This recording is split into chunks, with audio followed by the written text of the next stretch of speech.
This is Our Lives. I'm Gwen Edwards. Ask any person of color, and they will tell you structural discrimination and racism are like an unfair financial burden.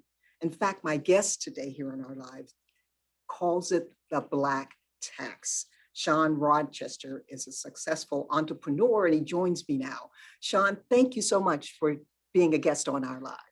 Thank you so much for having me and for engaging in this important conversation. Yes. So first of all, what is the Black tax and how is it used against Black folks? So the Black tax is the financial cost of discrimination against Black people that's driven by conscious or unconscious bias from either individuals or organizations or corporations. So what I did was take a look at markets that are really critical for wealth accumulation for Black people in particular, and for everybody in general. So if you think about like the housing market and the automotive, and then the finance and insurance that underpin those, we find that if you have a Black sounding name, if you're Black, you'll be shown 20% less houses. You'll be told about 20% less houses. When you inquire to get a mortgage, you'll get less of a response. And a response will be as if your credit was 71 points lower. You're 3 times more likely to be denied, 60% more likely to be denied, and 3 times more likely to receive a higher interest rate. So that's a high interest rate that's over 1.5 points or 150 basis points higher than what you otherwise should get based on your credit. And that's just because of the perception of race associated with you. Talk about PhD.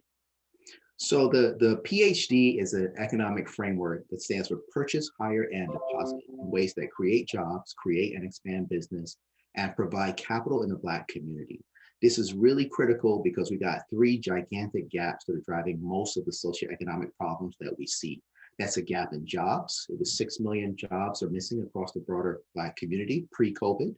There's a gap of businesses, right? There's about 2.6 million Black businesses. Only 4% of those have employees. They're roughly about 110,000. And we're missing 1.4 million of those. And it's those 2 things in combination that are driving the multi-trillion-dollar wage gap. And tell us how to get a copy of the book. So you can get a copy of the book on Amazon for the folks who love Kindle. It's also available on Audible for all of my audiobook lovers. You can also get it on our website, which is www.blacktax.com. Shawn, thank you very much for bringing this to light.